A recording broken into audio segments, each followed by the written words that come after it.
So now we're going over to real airplanes from 100 years of development of airplanes with Andy Wagner and Carolyn as well on this interesting topic. So please take it away, Andy.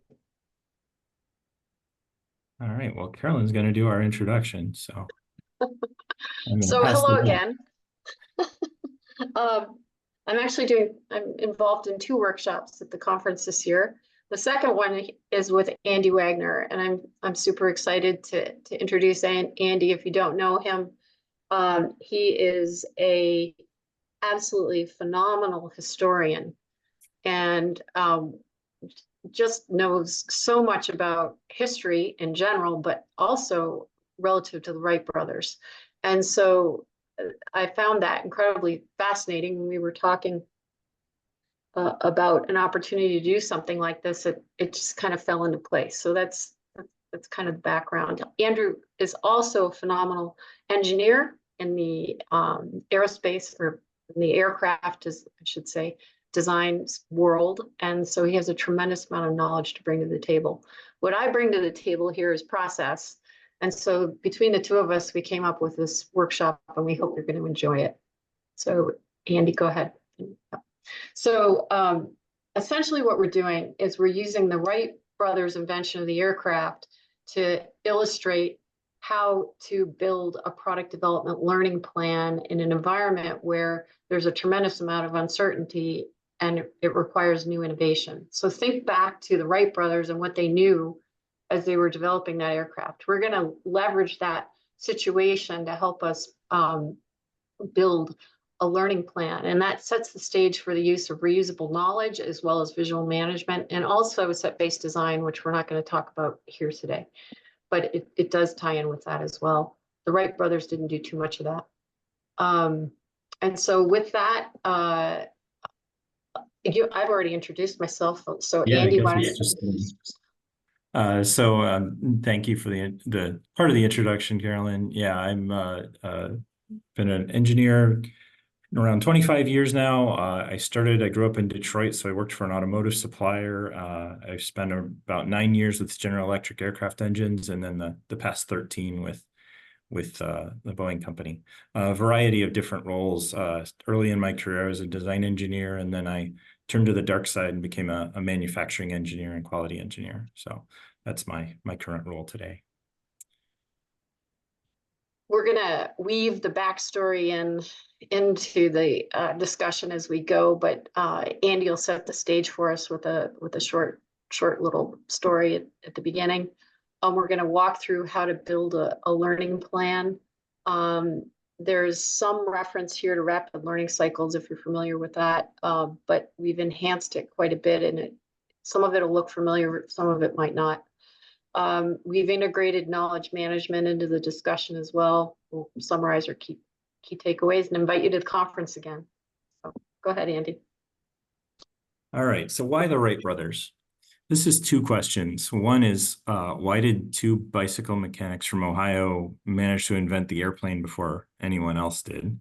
The second question is, why should we study them today as, modern product development experts? And so I think the answers to both those questions are the same. First, they were serial entrepreneurs. As I believe teenagers, they built a printing press and ran a neighborhood newspaper. Later on, they got into the bicycle business, which was, there was enormous bicycle craze in the US at the time with the invention of the safety bicycle, and they were pioneers in that space. And so when we talk about a team of knowledgeable experts, these 2 were that. They developed an enormous amount of technical intuition that a lot of their rivals in the airplane space didn't have, simply because they were hands-on guys. Secondly, humility.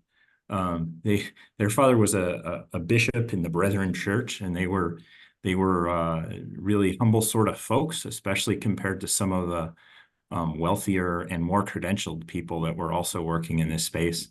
And what that meant was they questioned their own assumptions. They questioned what they knew and why they knew it, and that made them enormously curious in the work that they did. They also had a great degree of psychological safety. So when we talk about the people side, psychological safety is enormously important. And the fact was these two were brothers, which meant they could spend the whole day arguing a technical point. And at the end of the day, they'd put down their tools and they'd make dinner and they'd go back to being brothers. They also had an enormous amount of passion and commitment for what they were doing. And while the commitment to flight is obvious, they also had that commitment to learning. So rare for the day, both of their parents were college educated, even though neither of them went to college. They were in a house full of books, so they were surrounded by learning and curiosity and that humble inquiry. So I think that was a reason that we should all try to learn from their experience. So we're going to take an opportunity to kind of step you through the learning plan. I'm not going to go through all those right now and speak to them, but we're actually going to walk you through them. And so that's kind of the guide for what we're going to do here.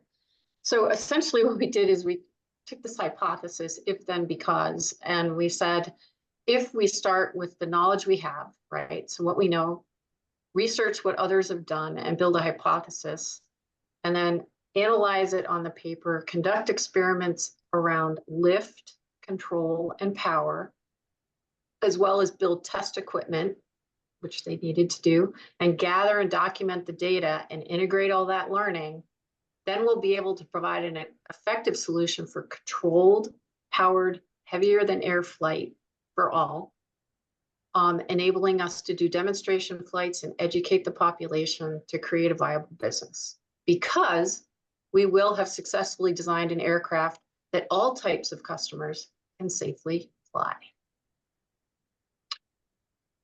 Andy? In order to do that, in order to build the learning plan, the first thing that we need to do is take a look at the systems that are involved in the actual flyer itself. And so we're just going to talk about those first level systems and one of the lower level systems. But essentially a flyer needs to have a piloting system, a control system, a lift system, a launch and landing system, and a power system. And we added this test system as well because they didn't have that, right? And so we just kind of tied that into our functional block diagram. We're going to be talking about the wing design specifically in the lift system. And we're going to be talking about the number of wings, the size, the aspect ratio, and the camber of the wing. Okay, so in order to actually start the learning plan development, we really need to understand what the systems are of the aircraft and the subsystems.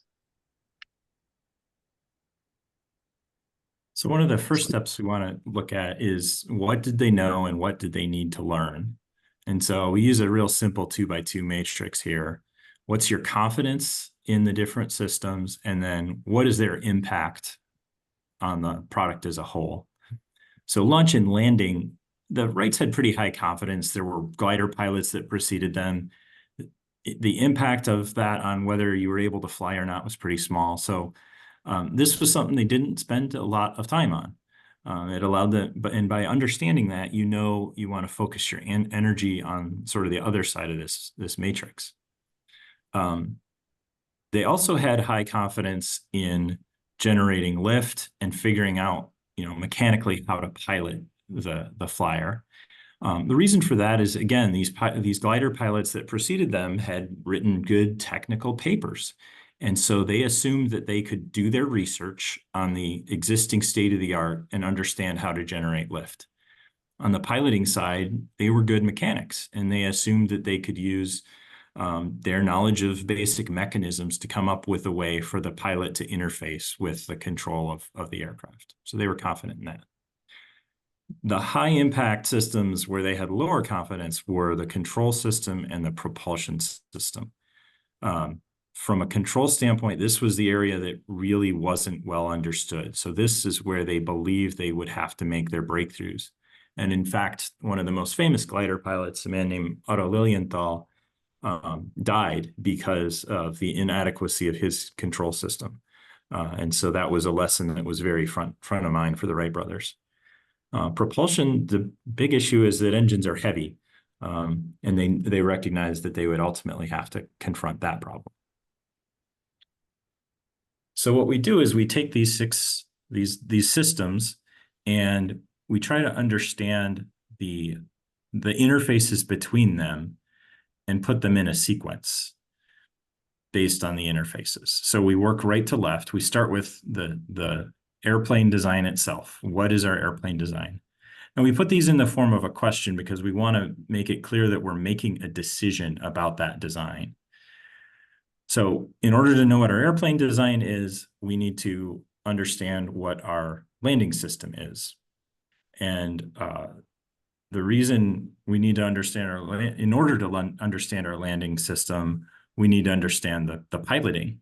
So if you think about those early gliders, the pilot's legs were the landing system.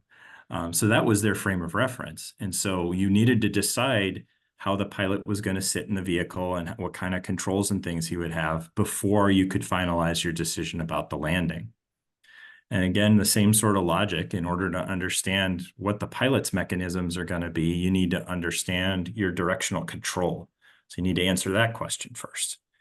And in order to understand directional control, you need to understand what features of the vehicle you're actuating. So you need to understand the lift generation first. So by following that logic, and this can be an iterative process, what you build is a sequence of design decisions to get to the final design. And you see that the launch and the propulsion are sort of their own separate branch. And what that tells the Wright brothers is we don't need to worry about that until we solve this control problem. We think we can, actually, the next slide helps with this. How are you going to answer these questions? Well, there's sort of three ways: experimentation, researching what others have done, and making assumptions. So, as I said before, they knew they could use research to answer the lift question. So the experimentation around control is what they wanted to get to right away. And the questions around propulsion, those could come later. Those could come independently. And by recognizing that it was an independent problem, they simplified their work a lot and were able to focus and finish those longer lead items. So we're going to focus now on just this lift generation branch. And we're going to break that down into all of the lower tier design decisions related to it. So in gray, we have all sorts of decisions about the structure of their wing. And for today, we're just going to ignore all that. And from the Wright brothers' perspective, again, they were good mechanics, so they made a lot of assumptions here. This wasn't something they needed to really do a lot of research on or a lot of experimentation, although they were thorough.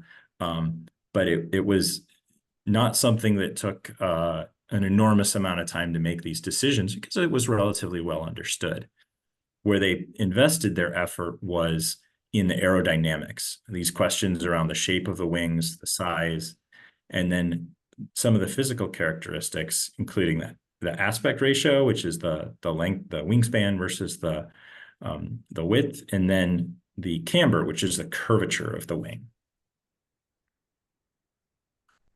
So this is where the causal diagram starts to come in. To answer these questions, you need to identify what knowledge is required. And a causal diagram will show you the relationship between the design question you're trying to answer and really the knowledge you need to know, the physics involved. And so for the wing camber decision, we really need to understand this thing called the coefficient of lift. There's a whole bunch of other knowledge you need to know in order to answer the rest of the design questions in order to get to wing area and the span and chord and those other things. So all of these become our knowledge gaps. So here we've shown just for that camber question, what are the knowledge gaps associated with it? The range of different cambers that you want to test. There's the coefficient of drag and the coefficient of lift. This is a major trade-off in the airplane world. To generate lift, you have to generate some drag. So where's the ultimate trade-off between those two?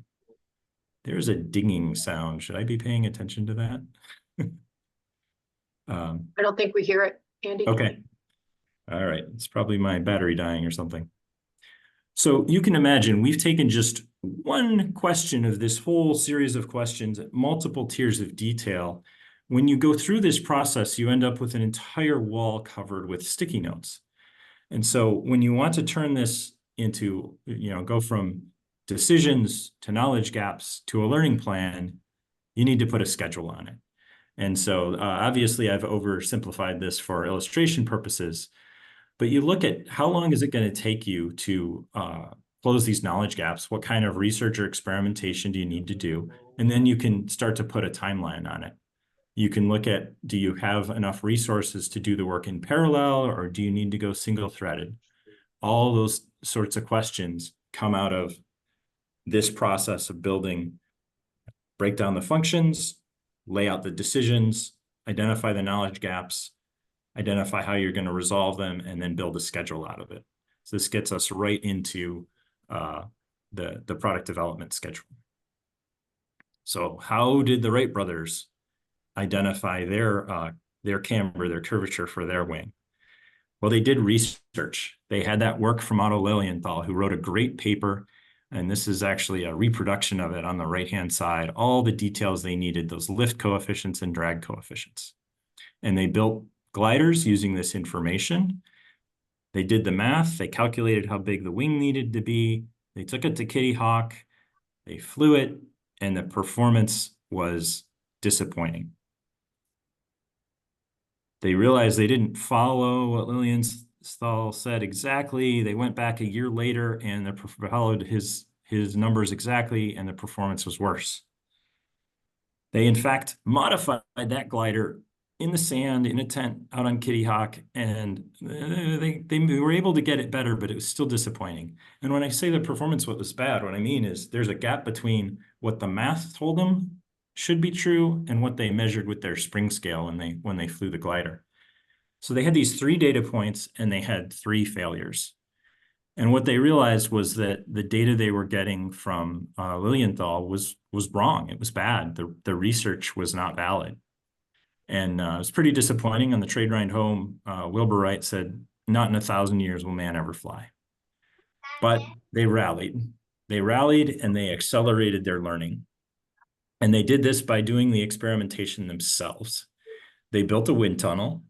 They invented a lift balance a little mechanical device that lives inside that wind tunnel and measures both the lift and the drag. They tested 200 different shapes of airfoils, and you see some of them in the picture. And they collected detailed data on about 50 of them. So whereas they got 3 data points in the first 2 years, within a couple months in early 1902, they got 200 data points and rich data on about 50 of them. So this is what we talk about, what we mean when we talk about accelerating your learning, right? They were able to focus on this one problem and really research the heck out of it. And they created trade-off curves. And in fact, on the right, this is actually one of their trade-off curves. This data enabled them to solve the lift problem. When they took their 1902 glider out to Kitty Hawk, the performance matched the calculations very closely. And that meant that they could shift their focus to the next problem, which was the control problem.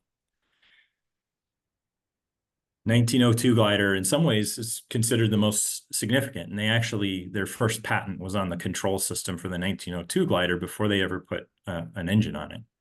It solved the lift problem. They were able to focus on the control problem during the course of that winter's flights. They were able to learn how to be pilots.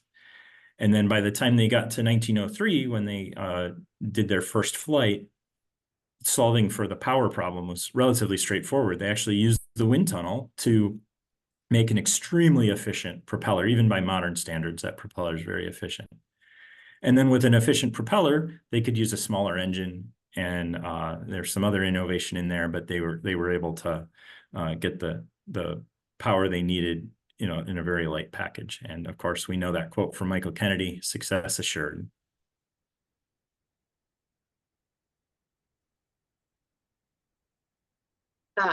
Andy, that was great. Thank you. I think the key takeaways, these are some of them. I think it'd be interesting to hear what the group has to say in terms of what your takeaways were here.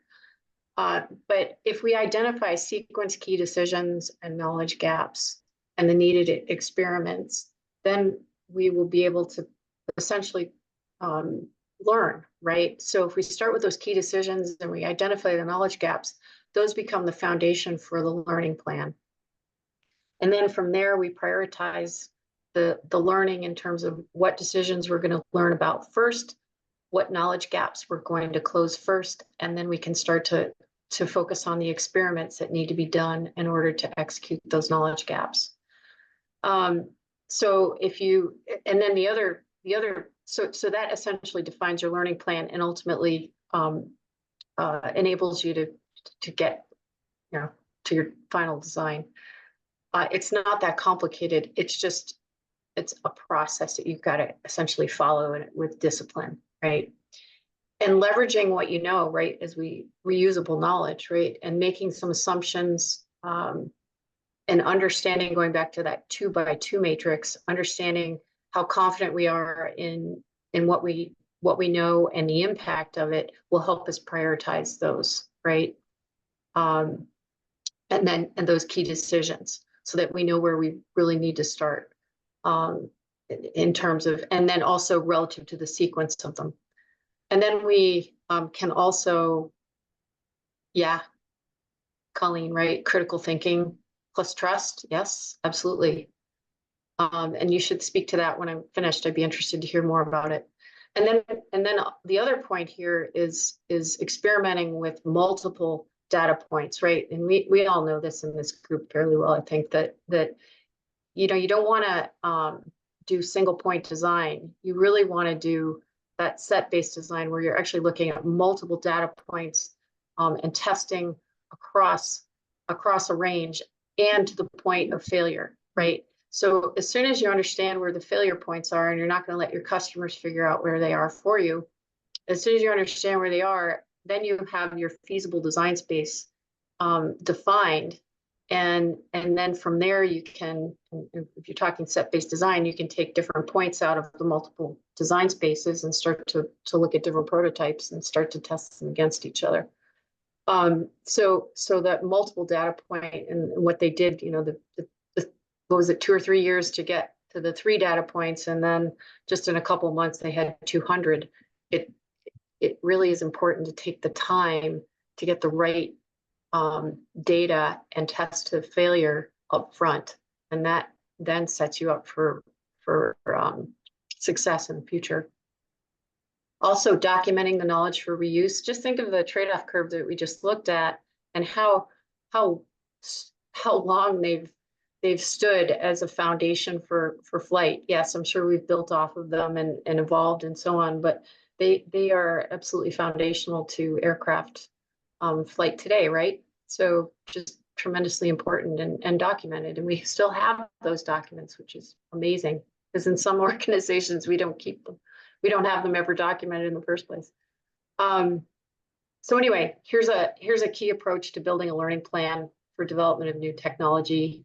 We're going to actually go through this in a kind of a step-by-step basis. We may not cover the whole learning plan in the workshop because there's so much to it, but we're going to do pieces of it that will allow the attendees to practice building the learning plan themselves and understand how to identify key decisions, how to prioritize them, how to sequence them, how to identify knowledge gaps for each key decision, and then how to define the experiments for them. And then tie that to the visual management. We'll do a little bit of that, as well as do some discussion around and tying it into reasonable knowledge. So we hope you are interested. We've piqued your interest, and there'll be a lot more stories in the workshop from Andy, I'm sure, to share with us as well. So questions? I can start because I like the setup, but I mean, first on the last presentation or the first presentation, Dan said that process is bad. It destroys innovation, and now you talk about process as the enabler to learn. Go figure, Peter. So There might be a how do you tension there, huh? manage to create a process that is adding value and not stopping your free thinking? So I think one of the lessons that we get from the Wright brothers is that things did not go according to plan, right? So they had this vision that, oh, we've got this technical paper from someone else and we'll just use that and we'll put it in our program plan and it'll go according to the schedule and everything will come out at the end. But that's not what happened. And so what you see over and over, and what I hope to do in the workshop is we could show this plan and how it could have worked perfectly in theory. And then we'll start throwing the monkey wrenches in it. We'll start throwing the eggs at it and find out that, oh yeah, except this didn't work and this didn't work and this didn't work. And so your plan has to be adaptable. It has to be flexible to incorporate the learning as you go. Peter, I think the point of the morning about process is that your process is necessary. It's vital to really create a good innovation system. And sometimes you're always battling internally about the usefulness of it. It's very clear that not everyone in the organization holds the same thoughts about it. So it is a top issue to overcome within any organization.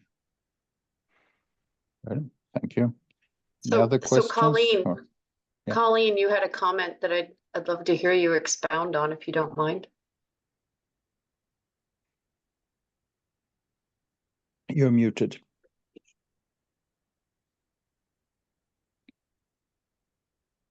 There we go. Thanks, Carolyn. Just real quickly, as you know, I come out of an automotive background, Toyota, and have been in aerospace and defense since 2011 at GE Aviation as well as at L3Harris. And what I have noticed as one of the gaps is in this area of critical thinking.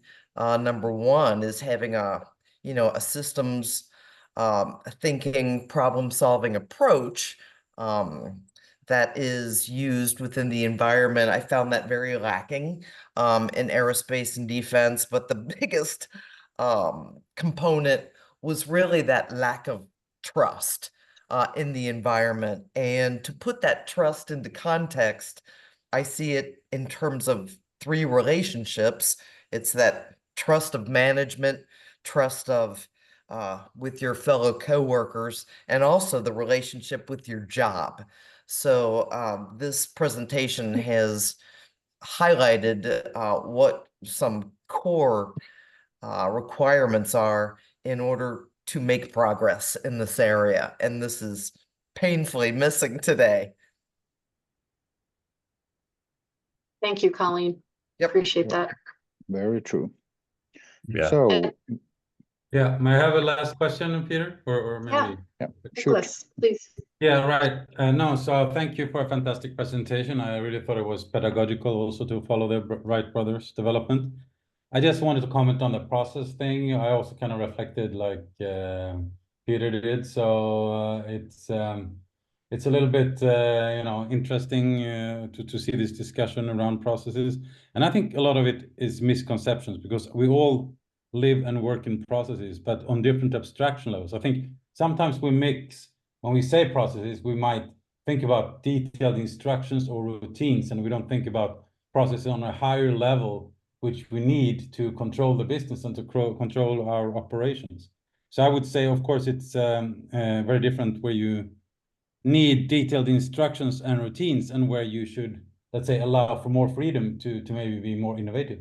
But I would say that process is essential in all the work we do, both in product development and manufacturing. We need to follow some kind of flow and some kind of process, and we need to control that. And yeah, so I feel sometimes the discussion is very digital, and I think that's too easy to have such a discussion that is that black and white. Yeah, just Good, Nicholas. I like to use the words guiding principles or a framework I found it more effective than saying the word process Yeah, or best practices. or best practice or. Yeah. Jeff. Good. And thank Carolyn and Andy for excellent presentation. Let's stop the